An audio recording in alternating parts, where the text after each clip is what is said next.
건물을 보면은 그 건물을 만드는 큰 골격인 뼈대가 있습니다. 건물이 만들어지는 것은 골격인 뼈대가 서로 연결해서 바로 든든한 건물을 만들어가는 것입니다. 골격은 그 건물을 세우는 아주 중요한 뼈대를 말하지요. 우리 교회가 신축한 지 이제 5년이 지나서 6년이 되어가고 있습니다만은 얼마나 교회가 든든하게 잘 또 건축이 되었는지, 지난번에 우리 교회를 건축한 사장님께서 수원 지역에 교회를 신축하려고 하는 목사님들과 한 8분이 찾아오셔서 교회 건물을 잘 건축한 교회를 보여달라고 해서 이분들이 함께 오셨어요. 이분들도 교회를 보고 아주 잘 건축이 되었다고 하면서 교회를 향해서 아주 극찬하시는 그런 모습을 돌아가는 것을 보고 기분이 참 좋았습니다. 정말 우리 교회는 아주 잘 건축이 되었다고 자부할 만하게 든든하게 예쁘게 아주 잘 건축이 되었어요.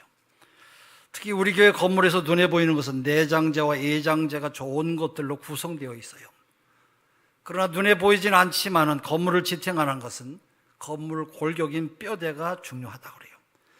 건물의 뼈대가 든든하지 못하면 벽돌이나 돌을 붙일 수가 없고, 또 골격인 뼈대가 약하면 아무리 고급 자재를 사용한다고 할지라도 무너지기 때문에 매우 위험한 것이라는 거예요. 우리 가정도 건강하고 든든한 가정이 되려면 모든 가정의 식구들이 건강한 생각을 가지고 있어야 우리의 가정이 건강하고 또 든든하게 세워지는 것입니다. 우리들의 신앙에도 골격이 있어요.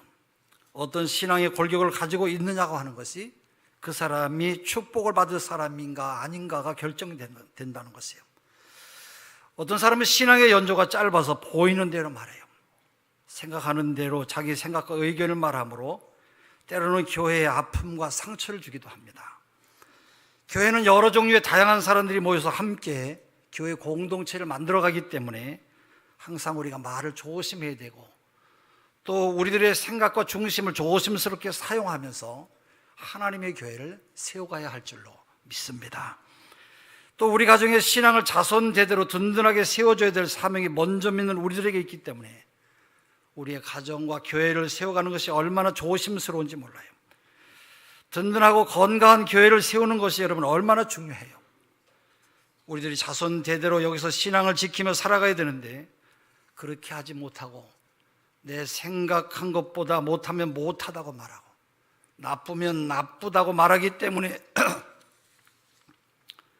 교회 생활에 익숙하지 못한 사람들이 그만 상처를 받을 수가 있고 또 아픔을 가질 수가 있어요.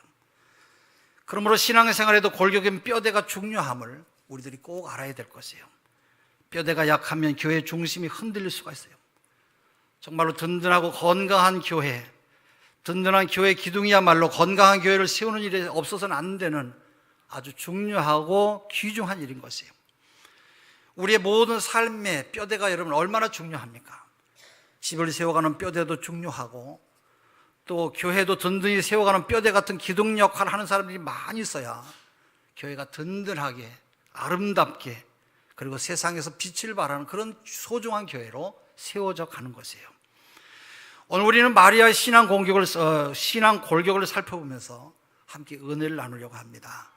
마리아의 신앙 골격은 너무 견고했어요. 그의 신앙은 하나님을 온전하게 경외하는 아주 귀한 그런 신앙 골격을 가지고 있었어요. 성경에서 말씀한 대로 마리아는 하나님을 1등으로 경외하는 아주 좋은 믿음의 사람이었습니다.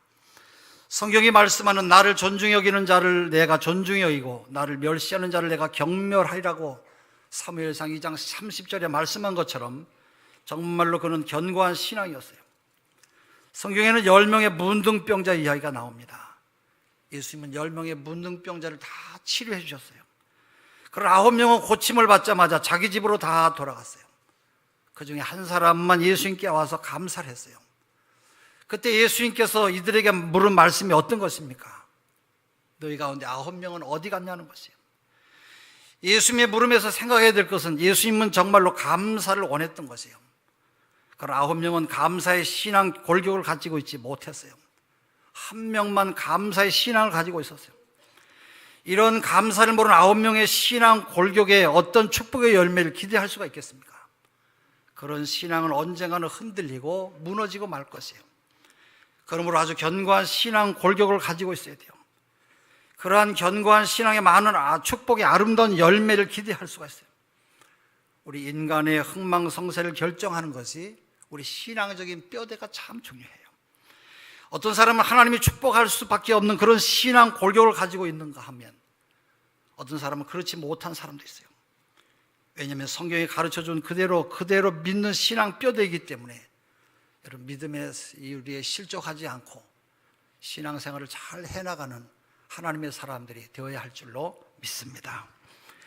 그럼 어떤 사람은 자기 중심적으로 신앙생활을 해요. 이런 신앙 골격의 뼈대에는 그 어떤 것도 아름다운 축복의 열매를 기대할 수가 없어요. 그러므로 신앙의 성공과 실패를 좌우하는 것이 바로 신앙 골격이에요. 그러므로 든든한 신앙의 골격을 갖는 것은 우리 모두에게 아주 큰 축복입니다. 안전을 보장받습니다. 하나님께서 그의 모든 삶을 다 책임져 주시고 또 하나님의 크고 작은 인도를 다 받게 돼요. 바로 그 사람의 마음을 하나님께서는 정말로 사랑하세요. 또 이런 사람은 하나님 뜻대로 살려고 하는 그런 마음이 아주 간절해요. 그리고 하나님께서도 그를 정말로 사랑해 주세요. 오늘 본문은 아기 예수님이 이 땅에 탄생하는 과정을 그대로 말씀하고 있어요. 천사가 마리아에게 찾아와서 네가 임신을 한다 그렇게 말해요. 그때 마리아가 너무 놀랐어요. 너무 놀라는 그런 모습을 봐요. 남자를 알지 못하는 처녀가 어떻게 아들을 낳을 수 있겠냐는 것이에요. 너무나 인간적이고 어떻게 보면 아주 상식적인 그런 대답입니다. 그러나 나중에 천사의 말을 듣고 모든 것을 수용해서 바로 예수님을 낳게 되는 것이죠. 이 본문의 마리아의 신앙의 골격에는 다음과 같은 그런 단계가 있었어요. 그 하나가 상식적인 그런 생각의 단계예요. 오늘 본문에 보면은 마리아는 너무나 상식적인 그런 대답을 해요. 누구나 할 수 있는 대답으로 천사가 마리아에게 찾아와서 말을 하지요. 아들을 낳을 것이니 이름을 예수라 하라. 천사는 지금 정말로 말도 안 되는 그런 말을 하고 있어요. 상식적으로나 합리적으로 전혀 타당하지 않는 그런 말이에요. 이때 마리아는 대답을 합니다. 그 34절, 우리 한번 34절의 말씀 같이 읽어보겠습니다. 마리아가 천사에게 말하되 나는 남자를 알지 못하니 어찌 이런 일이 있으리까. 나는 남자를 알지 못합니다. 남자를 대한 적도 없습니다. 나는 처녀입니다. 그런 내가 어떻게 아이를 낳을 수 있다는 말입니까? 여러분, 이건 너무 당연한 말이에요. 캐나다의 신경학자인 도널드 카이라곤 의사는 이런 말을 했습니다. 인간에게는 감성도 있다. 이성도 있고 감성은 행동으로 이어진다. 이성은 결론으로 이어진다. 그렇게 말했어요. 그렇습니다. 인간이 진정한 행동의 변화를 가져오려면 논리적인 설득과 감성적인 울림이 있을 때 바로 행동하게 되는 것이에요. 예를 들면 제가 정말로 어려운 분에게 앞으로 큰일 할 수 있는 그런 종이 될 줄로 믿습니다. 그렇게 말했어요. 그러면 그분은 이성적으로는 말도 안 된다고 말해야 돼요.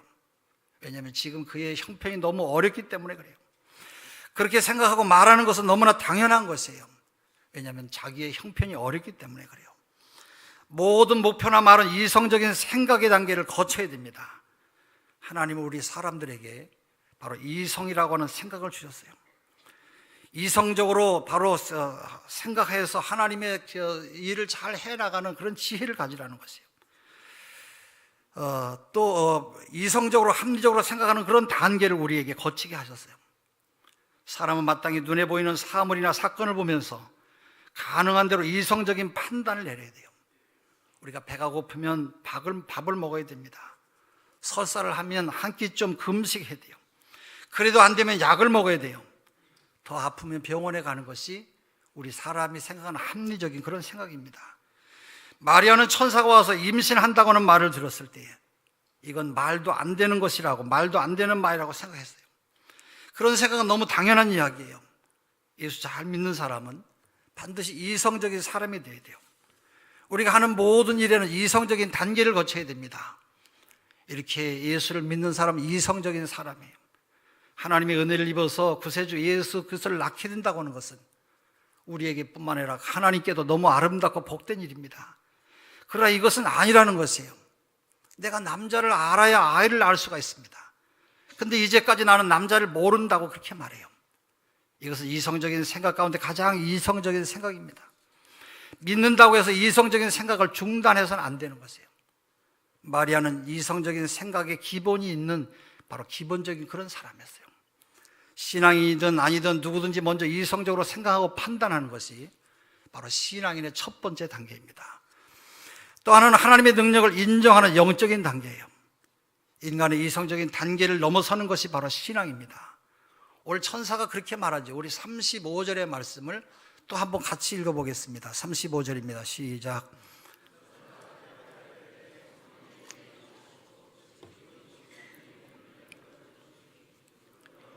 거룩한 이는 하나님의 아들이라 일컬으리라. 예. 마리아의 처음 출발은 이성적이었어요. 그러나 천사가 지극히 높은 이의 능력이 너를 덮어서 예수를 낳게 된다고 그렇게 말해요. 내가 낳는 아기는 하나님의 아들이라고 그렇게 말해요. 이 말을 들은 마리아는 이성적인 것에서 한 단계 더 올라가는데 그것은 바로 영적인 단계로 올라갑니다. 마리아는 이성적으로 생각하는 합리적인 신앙의 단계를 가지고 있었어요. 그러나 거기에 머무르지 아니하고 바로 하나님의 말씀을 믿는 영적인 단계로 올라갔어요. 하나님께서 나에게 능력을 주시면 다 된다고는 그런 영적인 단계로 올라갔어요. 이성적으로 생각하는 단계에는 눈에 보이는 것이나 경험 위주로 생각하고 말을 해요. 중요한 것은 내 눈에 보이는 중심으로 하나님을 생각하는 신앙, 그 신앙은 아직도 어린 신앙이라는 것이에요. 영적인 신령한 축복을 받을 수 있는 신앙이 아니에요. 사실 눈에 보이지 않는다고 없는 것은 아니에요. 눈에 안 보이는 것이지만 이 땅에 존재하는 것들은 정말로 우리에게 너무너무 많이 있어요. 그리고 사실은 또 눈에 안 보이는 것이 더 많고 더 중요해요. 우리가 춥다고 하는 것은 땅에서 찬 기운이 올라와서 추운 것만이 아니라 햇볕이 부족해서 우리의 몸을 강타하기 때문에 추운 것도 있어요. 또 북쪽에서 찬 공기가 내려서 추워진 한파라고 하는 것도 있어요. 햇볕이나 한파는 보이진 않습니다. 그러나 존재해요. 내 인생에서 한파가 다가오면 나는 추운 것이죠. 나의 인생의 겨울이 찾아오는 것이에요. 우리는 이럴 때 하나님이 하시면 된다고 우리는 믿어야 돼요. 내 인생의 이성의 단계를 넘어서 발생하는 이런 영적인 일이 있어요. 그렇다고 해서 우리 인생에서 내가 최선을 다한다고 무조건 다 되는 것은 아니에요. 하나님이 복을 우리에게 주셔야만 되는 것도 있어요. 하나님이 도와주시면 된다고 생각하는 이런 영적인 단계로 올라가야 될 것이에요.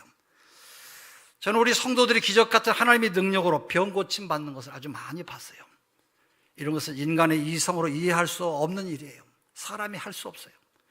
오직 하나님만이 하시면 된다고는 이런 믿음으로 되는 것이에요. 하나님의 능력이 나를 덮으면 된다고 저는 믿습니다. 저는 병자에게 손을 올리고 기도를 해요. 하나님, 안무개 집사님 은혜를 주시길 원합니다. 나는 무익한 종입니다. 아버지 하나님, 제 손이 여기 있사오니 성령께서 사랑 우리 집사님에게 아니면 권사님 하나님께서 치료하여 주시고 연약한 부분을 강건하게 해주셔서 하나님의 권세와 능력이 집사님을 치료해 주실 줄로 믿습니다. 그렇게 기도할 뿐이에요. 그러면 하나님은 전능하신 능력으로 우리 모두를 치료해 주세요. 할렐루야. 몇 개월 됐지요? 우리 최미아 목사님이 다리가 아파서 저녁에도 잠을 못 자고 아주 고생을 많이 했대요. 목사님 찔뚝찔뚝하고 왜 그러냐고 이렇게 다리가 아파가지고 밤에 또 잠을 자기가 어렵고 힘들었다고 그래요. 그날 우리 병자를 위한 기도할 때 다 같이 아픈 것에 손을 대고 하나님의 은혜와 능력을 기대하시기 바랍니다. 그리고 함께 기도했는데 최 목사님의 기도 중에 하나님께서 은혜를 주신 것이죠. 마치 아팠던 부분이 깨끗하게 기도 중에 치료가 되어서 자기는 이런 경험을 처음 했대요. 너무 하나님께 감사하다. 그런 고백을 했어요. 여러분, 주님의 손이 나의 손을 덮어주시면 우리의 모든 질병도 치료하실 줄로 믿습니다. 이런 영적인 단계까지 올라가야 우리가 비로소 하나님을 만나게 되는 것이에요. 여러분도 영적인 높은 단계로 올라가시는 하나님의 사람 되시기를 주의 이름으로 축원합니다. 하나님의 말씀이 삶으로 연결되어야 정말로 아름다운 신앙이에요. 오늘 본문 38절에 그렇게 말씀하지요. 38절입니다. 함께 또 같이 읽습니다. 마리아가 이르되 주의 여종이 오니 말씀대로 내게 이루어지이다 하매 천사가 떠나가니라. 예, 천사가 떠나가니라. 사람이 이성적으로 생각을 하지요. 우리들은. 그러나 믿음이 들어가면 영적으로 생각해요. 그러나 이것으로 끝나지 말고 더 나아가야 돼요. 영적으로 생각하는 것이 바로 우리의 삶으로 나타나야 돼요. 삶으로 연결되지 않는 신앙은 참된 신앙이 아니에요. 내가 바로 주님의 뜻에 직접적으로 참여해야 되고요. 내가 그런 주인공이 한번 되어봐야 합니다. 교회를 다니면서 영적으로 은혜를 받은 사람들이 아주 많이 있어요. 그 놀라운 영적인 일들이 나의 삶으로 나타나기를 원한다고 하면 내가 영적인 사람으로 살아야 돼요. 그래서 그러기 위해서는 믿음으로 기도하는 것이고요, 성령의 은혜를 사모하는 것이고, 날마다 하나님의 권세와 권능 앞에 사로잡히기를 사모하는 것이에요. 그러나 우리에게 안타까운 것은 마음은 원해요. 그러나 내가 그렇게 살지 못하기 때문에 바로 그게 문제인 것이에요. 일본군들이 강요하는 신사참배를 하지 않냐려고 신앙절개를 지키려고 순교하신 주기철 목사님, 우리 모두는 그분을 훌륭한 그런 믿음의 사람이라고, 선배라고 그렇게 말해요. 그러나 나도 같이 살아야 되겠다고 하는 분들은 찾기가 매우 힘들고 어려워요. 아들을 죽인 사람을 양아들로 만드신 손양호 목사님을 우리 한국교회는 모두 다 위대하다고 하고 귀한 어른이라고 그렇게 말해요. 그러나 내가 그분과 같은 삶을 살기는 원하지는 않아요. 우리의 신앙은 이성에서 영성으로 올라가야 돼요. 영성으로 올라가는 것이 우리의 삶으로 이어져야 되는 것이에요. 이것이 하나님 앞에 복을 받는 축복의 신앙인 것이에요. 오늘 우리의 문제가 어디에 있습니까? 내가 알고 있는 것을 삶으로 연결시키지 못하는 것에 문제가 있어요. 내가 믿고 있는 신앙을 내 생활로 연결시키지 못하는 것이에요. 내가 알고 있고 믿고 있는 것을 삶으로 만들어내시는 하나님의 사람 되시기를 주 이름으로 축원합니다. 예수님이 이 땅에 태어나시는데 사람의 모습으로 태어나셨어요. 마리아라고는 사람의 몸을 빌려서 태어나셨어요. 그때 마리아는 그 일에 동의합니다. 네, 그렇게 하겠습니다. 정말로 대단한 일이에요. 보통 사람들은 다 동의하지 못해요. 왜냐하면 그 당시에는 처녀가 임신하면 그를 끌고 가서 돌에 맞아 죽이기 때문에 그래요. 그러나 마리아는 그 일에 동의했어요. 이 말은 나는 죽기를 각오했다는 그런 말이에요. 나는 죽기를 각오하고 내가 이 죽는 것을 전혀 요동하지 않고 죽는 것에 내가 동의하고 내 마음을 먹었다는 것이에요. 오늘 우리들도 죽기를 각오하고 신앙생활을 해야 돼요. 그때 기적 같은 일들이 우리에게 임하는 줄로 믿습니다.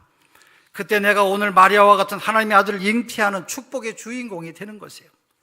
그래서 오늘 우리도 하나님의 말씀대로 살려고 하는 그런 결심이 내 속에, 내 마음 속에 있어야 돼요. 목회자가 되는 것은 아주 훌륭한 일이에요. 목회자의 사모가 되는 것도 매우 훌륭한 일이고 대단한 일이에요. 그러나 나는 아니라고 그렇게 말해요. 하나님 왜 하필이면 나를 부르십니까? 안 됩니다. 다들 그런 생각을 해요. 나는 하나님 그냥 장로로만 그냥 섬기겠습니다. 그렇게 말해요. 부모님을 잘 모시고 살면서 축복을 받으라고 해요. 그러면 왜 하필이면 나냐고 그렇게 말해요. 우리 동생이 부모님을 모시면 좋겠습니다. 형님이 모시면 좋겠습니다. 나는 참 동생, 좋은 동생 두었다고 하면서 자기는 부모님을 모시려고 하지 않아요. 형님이 부모님 모시고 나는 공짜로 탔으면 좋겠다고 그렇게 말해요. 좋은 일에 칭찬을 합니다마는 나는 거기에 참여하지 않으려고 그래요. 근데 여러분 생각해 보세요. 그래서 하나님께서 하나님께서 주시는 그 은혜, 그 복을 내가 받을 수가 있겠습니까? 내가 동의하는 것만으로는 충분하지 않아요. 우리는 신앙생활을 하면서 대리만족으로 마치는 경우들이 많이 있어요. 목사님이 모범을 보이고 살아가는 것을 보고 성도들이 은혜를 받는 그런 경우예요. 그러나 그것으로는 안 돼요. 내가 함께 동참해서 그렇게 살아가야 돼요. 성경은 말씀하십니다. 성경의 축복을 받은 인물이 바로 내가 되어보라고 말씀하세요. 아브라함과 같이 하나님의 명령에 순종해서 우상의 도시인 갈대아 우를 떠나는 사람이 되어야 내가 복의 근원의 사람이 되는 것입니다. 우상의 도시인 갈대아 우를 떠날까 생각하는 것으로는 아무 일도 일어나지 않아요. 내가 떠나야 돼요. 떠나는 삶이 그 사람을 축복으로 만드는 것이에요. 바로 본문에서 말씀하는 것은 바로 네가 마리아가 되어보라고 말씀하세요. 네가 돌에 맞아 죽더라도 말씀의 삶이 되는 그런 신앙의 되어보라고 말씀하세요. 하나님 내가 희생하겠습니다. 내가 손해보겠습니다. 내가 하나님 옆에 죽을지라도 나는 주님을 위해서 살겠습니다. 이런 믿음은 하나님을 가장 크게 생각하는 그런 신앙 구조예요. 그래서 본문의 마리아는 하나님의 뜻이 바로 내게 이루어지다고 하는 그런 마음으로 천사의 말을 그대로 받아들였어요. 마리아는 결국 인류를 구원하신 예수님의 어머니가 되었어요. 마리아는 그 당시에 최고의 축복을 받은 그런 여인이 되었어요. 신앙에서 이성적인 단계를 거쳐야 좋은 교인이 될 수가 있어요. 그러나 이성적으로 풀리지 않는 숙제들이 너무 많이 있어요. 그래서 우리는 영적인 단계로 올라가야 돼요. 영적인 세계는 여러분 이성적으로는 잘 안 돼요. 내가 하나님의 세계가 있다고 하는 것을 믿고 그 믿음 안에서 내 삶을 하나님께 온전하게 우리의 삶을 드릴 때 하나님의 능력이 우리 모두에게 함께 하시는 줄로 믿습니다. 제가 옛날에 27살 때 간염으로, B형 간염으로 고생을 많이 했습니다. 그때 우리나라에는 B형 간염이 아주 많이 이렇게 번져서 치료가 안 됐어요. B형 간염은 간염 가운데서 제일 무서운 병이에요.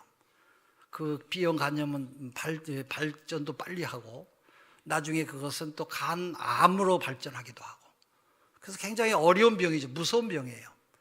병원에 가서 치료하려고 하니까 잘 치료하고 병원의 얘기를 잘 들으라고 해서 예 알았습니다. 병원에 열심히 다녔어요. 병원에서 입원도 하고 몇 년 동안 그렇게 했는데 치료가 잘 안 됐어요. 여러분 얼마나 피를 말리는지요. 나중엔 아유 하나님 살아계시니까 하나님이 사용하시려면 치료해 주실 것이고 안 되면 안 되겠지 생각하고 병원이나 약국에 다녀도 그 병이 치료가 되질 않았어요. 이제 나중에 마지막 가는 곳이 어디예요? 순복음교회 저 오살리 순복음 기도원을 갔어요. 저희 어머니하고 같이 가서 하나님 앞에 내가 죽더라도 하나님 앞에 기도하고 하나님이 치료해 주시면 치료되는 줄로 감사하고 돌아와야 되겠다. 그때 가니까 11월 달 정도 됐던 것 같아요. 사람들이 큰 병원, 큰 예배당은 사용하지 않고 그 큰 예배당 그 위에 이렇게 마룻바닥으로 된 그런 교회가 있었어요. 그래서 저녁 먹고 이제 그곳에서 전부 다 기도회 하고 예배를 드리는데 거기 목사님 설교하시는 목사님이 이렇게 이야기하세요. 여기 병중에 고생하는 분들을 하나님께서 오늘 밤에 치료해 주실 줄로 믿습니다. 그리고 이제 한 분 한 분을 얘기하는 거예요. 치질로 고생하시는 분 하나님께서 치료하십니다. 그럼 어떤 사람이 저 뒤에 있다가 벌떡 아멘 그러고 손을 들어요. 하나님께서 관절로 고생하시는 분 하나님께서 치료하실 줄로 믿습니다. 그러면 관절로 올 때 쩔뚝쩔뚝 걸어왔다는데 아줌마가 벌떡 일어나면 아멘 그러고 일어나요. 야 나도 일어나라고 하면 어떡하냐. 난 그러면 안 일어나야지. 창피하고 부끄럽고. 여러분 청년 때 다 그런 생각을 많이 갖잖아요. 나는 절대로 안 일어나야지. 그래서 한 5분 10분 계속해서 환자들이 왜 그렇게 많은지 모르겠어요. 목사님이 계속 외칠 때마다 아멘 아멘 그래서 야 저분들 정말로 하나님께서 은혜를 많이 주시는구나. 근데 하나님께서 우리 그 목사님이 이 시간 B형 간염으로 고생하는 분 하나님께서 치료하시는 줄로 믿습니다. 일어나야 되나 말아야 되나 그러는데 누가 뒤에서 확 밀어버려요. 그래서 누가 밀어나고 보니까 밀 사람이 없어요. 전부 다 한 사방에 1m 이상 돼서 저 혼자 앉아 있는데 내가 또 간염으로 와서 있는지 누가 어떻게 알아요? 누가 벌떡 밀었는데 벌떡 일어나서 아멘 그랬는데 이게 낫는 거야 뭐야. 그럼 어쨌든지 그러고 기도 받고 돌아왔어요. 그래서 어떤 증상이 내게 계속 있어야 되는데 그런 게 아무것도 없었어요. 치료가 된 건가 안 된 건가. 그리고 이제 몇 년 이렇게 고생을 하다가 하나님 내가 하나님 말씀대로 내가 서원한 대로 내가 목회자가 되겠습니다. 물론 그때는 신학을 공부하고 있었어요. 목회자가 되겠습니다. 그리고 기도 중에 이제 교회를 이곳 지하에다 세우게 되었어요. 그리고 또 몇 년 동안 계속해서 아프고 또 이렇게 이 간염이 제일 한 게 피곤이 많이 와요. 피곤이 많이 오면 기도하기가 힘들고 또 내 마음이 좌절이 돼서 그 일을 계속 해나가기가 매우 어려워요. 그럼 하나님께서 은혜 주시면 되겠지. 이제 그런 마음으로 계속해서 교회를 섬겨왔는데 이제 그런 지가 지금 30년이 훨씬 넘었지요. 근데 어느 때 가만히 생각했어요. 하나님께서 이렇게 질병이 많은 이런 가운데 이 B형 간염은 정말로 어려운 병이에요. 이 병은 걸리면 바로 간염이 이제 계속 발전되면서 나중에는 이것이 간암이 되고 이게 간이 부풀으면서 치료가 안 되는 그런 무서운 병이에요. 근데 하나님께서 여기까지 인도하셔서 건강하고 그 이후에 병원에 한 번도 입원한 적이 없이 하나님께서 오늘까지 은혜 주신 줄로 믿습니다. 여러분, 밥도 배가 고플 때 먹어야 좋듯이 하나님께서 은혜를 주시니까요, 오늘까지 그 하나님의 뜻을 이 땅에 이루면서 살려고 애쓰는 그 중심을 하나님께서 기억하시고 오늘 내가 여기까지 오게 된 줄로 믿습니다. 여러분, 하나님의 능력이 여러분 모두를 깨끗하게 치료하시고 덮으시면 될 줄로 믿습니다. 하나님이 함께 하시면 돼요. 그리고 우리는 영적인 단계를 삶으로 살아가는 그런 결단이 있어야 돼요. 그때 내가 생각하지 못한 기적이 여러분 모두에게 이루어질 줄로 믿습니다. 서울의 해오름교회 최낙중 목사님이 쓴 간증이에요. 옛날에 학생 최낙중 학생이 살고 있었던 농촌 마을에 교회가 들어왔대요. 성탄절 새벽송을 위해서 목사님이 학생들에게 찬송과 세 곡을 다 외우라고 그랬대요. 교인 집에 가서는 고요한 밤, 거룩한 밤, 주의 부모 앞에 주의 부모 앉아서 감사기도 들을 때 아기 잘도 잔다, 아기 잘도 잔다, 이런 찬송을 다 가르쳐줬어요. 그리고 또 불신자 집에 가서는 기쁘다 구주 오셨네, 이 찬송을 다 가르쳐주셨어요. 그래서 모두가 다 불렀대요. 새벽 4시경에 귀신 들린 무당집을 방문했어요. 무당집을 방문했더니 징을 치는 소리가 아주 요란했어요. 그들은 대문 밖에서 기쁘다 구주 오셨네, 다 같이 찬송을 높이 큰 소리로 불렀어요. 요란하던 징소리가 그쳤어요. 그때 집 주인이 겁에 질린 모습으로 달려나와서, 아니 굿하는 집에 웬 찬송가냐, 너희들 때문에 우리 집은 다 망했다라고 하며 고함을 쳤대요. 왜 그러냐고 물었더니 찬송가 소리가 들리니까 일어나서 춤을 추던 무당이, 앉아서 징을 치던 무당이, 춤추는 무당과 앉아서 징을 치던 무당이 모두가 다 그 자리에서 쓰러졌다는 것이에요. 그 일로 인해서 그 집이 모두가 다 예수를 믿고 구원을 받는 하나님의 사람들이 되었다는 것입니다. 할렐루야. 하나님은 지금도 살아계시는 전지전능하신 하나님이세요. 그 하나님이 마리아의 하나님이 되신 것처럼 오늘 여러분 모든 가정에, 여러분의 삶에 하나님이 주인공이 되시기를 주의 이름으로 축원합니다. 기도하겠습니다. 하나님 아버지, 우리에게 믿음을 선물로 주심을 감사드립니다. 세상 사람들이 알지 못하는 믿음을 선물로 주시고 날마다 그 믿음 가운데 살기를 소원하는 우리 모두를 사랑하시고 주여 불쌍히 여겨주심을 감사드립니다. 오늘도 우리의 죄를 위해서 이 땅에 오셔서 고난받으시고 죽으신 주님의 은혜를 항상 감사하며 살아가는, 빛과 소금으로 살아가는 많은 성도들 되게 하여 주시옵소서. 예수 그리스도 이름으로 기도합니다. 아멘.